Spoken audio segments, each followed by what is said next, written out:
everybody, I'm Natalia Bonner, and of course I'm happy to be back with another fun machine quilting video. So this really cute quilt is one that was made by my client Sandra, and I was able to custom machine quilt it for her. So I'm excited to share this quilt because there's a lot of swirls and a little bit of spider webs and even some ruler work. You know I love ruler work. So before we get to the video, just a few details of what I'm using here. The thread that I'm going to be using today on the top is So Fine by Superior Threads. On my bottom, I'm using Bottom Line, also by Superior Threads. The batting that I'm using here is one layer of the Quilter's Dream Poly Deluxe batting, and I do all of my quilting on my Gamel 22-inch machine. Like I said, hand-guided and a little bit of ruler work today. So let's get stitching.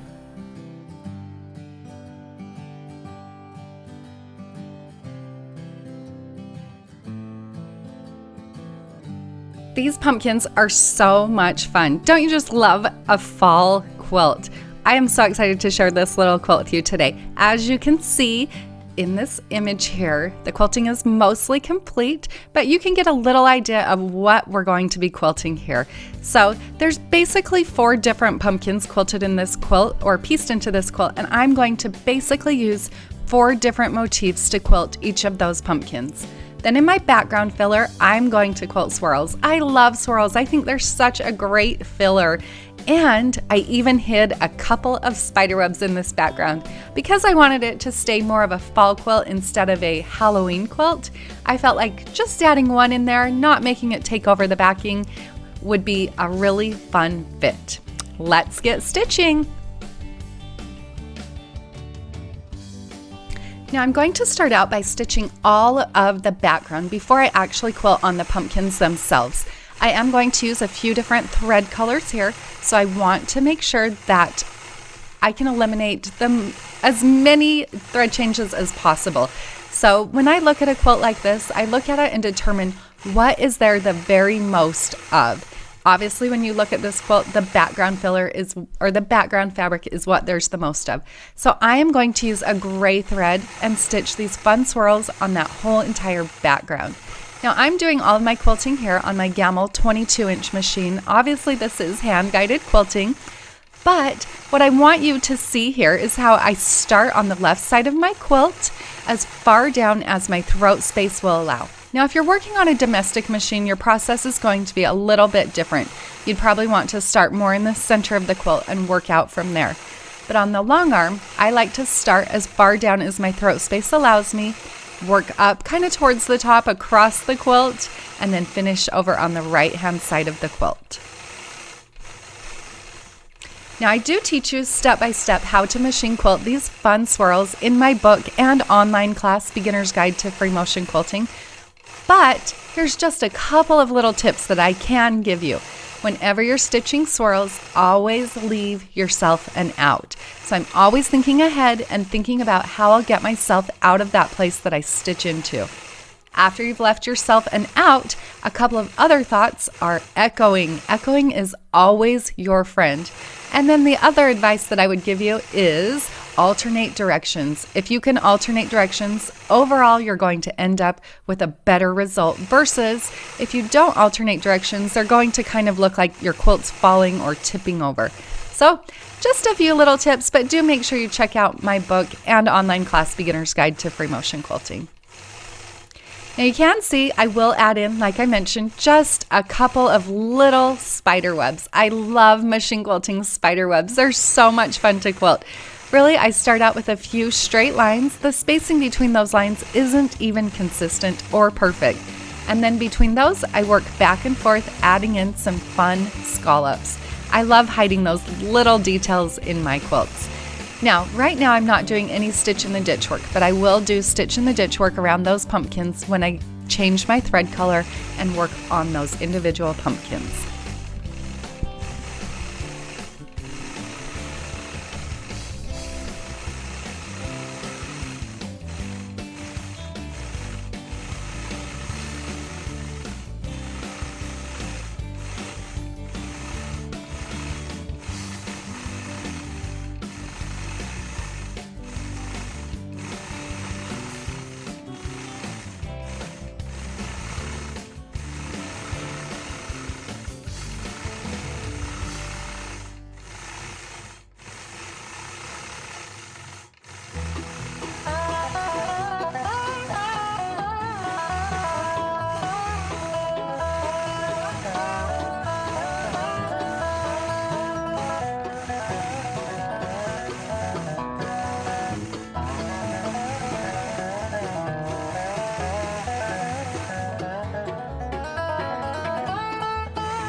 So now I've changed thread colors and I'm working on those pumpkins. So I have an orange thread.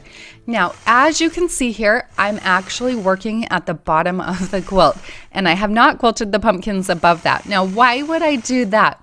Well, for me, it's personal satisfaction or gratification, whatever you want to call it. Once I've stitched all the way to the bottom with that background filler, I'm already down there. So instead of advancing the quilt, why not just go right into that orange second thread color right there at the bottom of the quilt? So as you can see on this first pumpkin, I started out by stitching in the ditch using my 4-in-1 machine quilting ruler all the way around the outside. Now I'm going to switch to the straight side of my 4-in-1 machine quilting ruler and stitch the curved side of that ruler and stitch a few curves through the center of that pumpkin. Now these curves will really bring that pumpkin to life and give him just a little bit of dimension. So once I've completed that first pumpkin, now I'll clip my threads, stop, and move over to the second pumpkin. Now this second pumpkin, I will start out like I did on that first one, and I'm going to stitch in the ditch all the way around the outside of the pumpkin. I tell you guys all the time about stitch in the ditch work. I know it's a little bit more difficult. It takes a lot of practice to get as close to in the ditch as you can. I'm not perfect, but the way that it separates designs from each other just makes me happy. So it's something that I am definitely going to continue doing with my machine quilting. Now you will notice that I did use the orange thread to stitch in the ditch around the stem on the pumpkin. I'm not going to quilt anything on the actual stem, but the orange thread is close enough to that color that I felt like it was fine to stitch in the ditch using the orange thread around the brown. Now on each of these patchwork pumpkins, I'm going to do some curved point-to-point lines. Now this is another design that I do teach you actually in my 9 patch along. Check that out. It's an online stitch along where I teach you how to stitch 9 patch designs using my machine quilting rulers. Now this design you could stitch out using the machine quilting ruler, or like I'm doing here, you can stitch it out free motion. This is a really fun point-to-point curved design.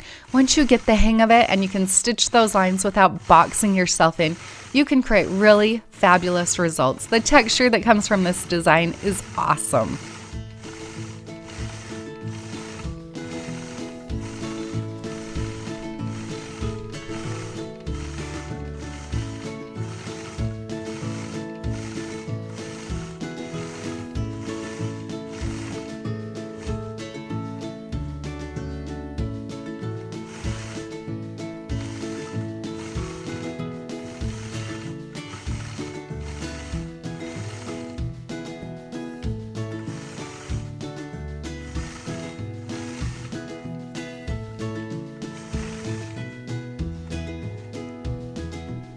So once I finish that pumpkin, now I'm going to clip my threads again and move on to the next pumpkin. So this is the pumpkin that's pieced with some strips. Now, because it has strip piecing, I am going to treat each of those strips like their own little section and give them fun little details.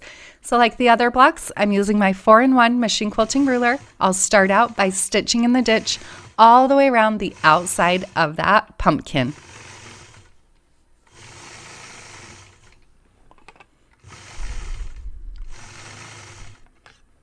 Now you can see as I'm quilting here, I do strategically start in certain places to try to eliminate some of the backtracking.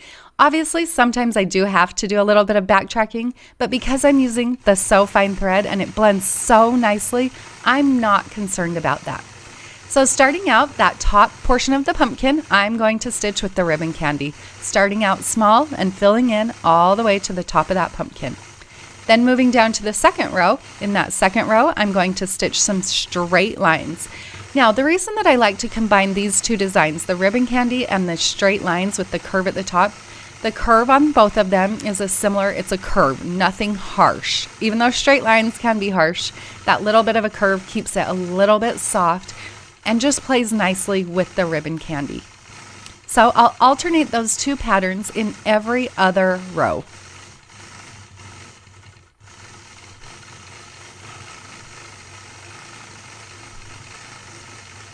Now this is a point you can see I did not stitch in the ditch between each of those strips on that pumpkin block. Now, if you wanted to, you could have gone through and stitched on those strips, but personally, I'm okay on this pumpkin without stitching in between every single one of those strips. Now, moving on to this final pumpkin, again, I'll start out by stitching in the ditch all the way around the outside of that pumpkin, including around the stem at the top. We will come back in just a minute and quilt on each of those leaves using a green color thread.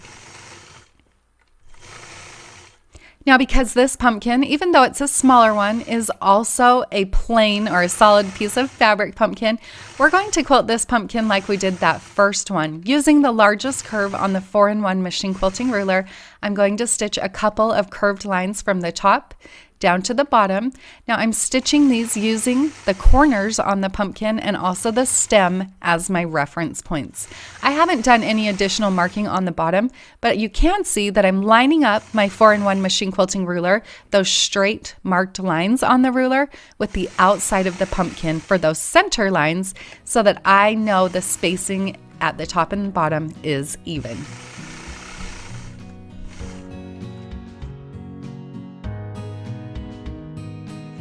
And moving on, let's quilt some little leaves on those green leaves. So I have changed my thread color to a green thread here. It's a nice neutral green that will blend really nicely. So on each of my leaves, I'll start out again by stitching in the ditch around the outside of those. I'm pretty confident in my stitch in the ditch work, so you can see that I'm just hand guiding here, but probably want to use a machine quilting ruler to do that. Now, after I stitch in the ditch around each of those leaves, then in the center, I'm going to quilt a fun little leaf with a little bit of a spine right through the center of each of those leaves.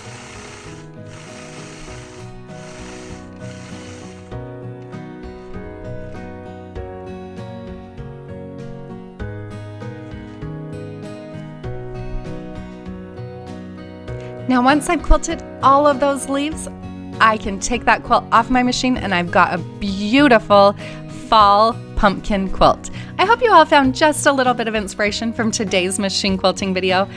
Have a great week.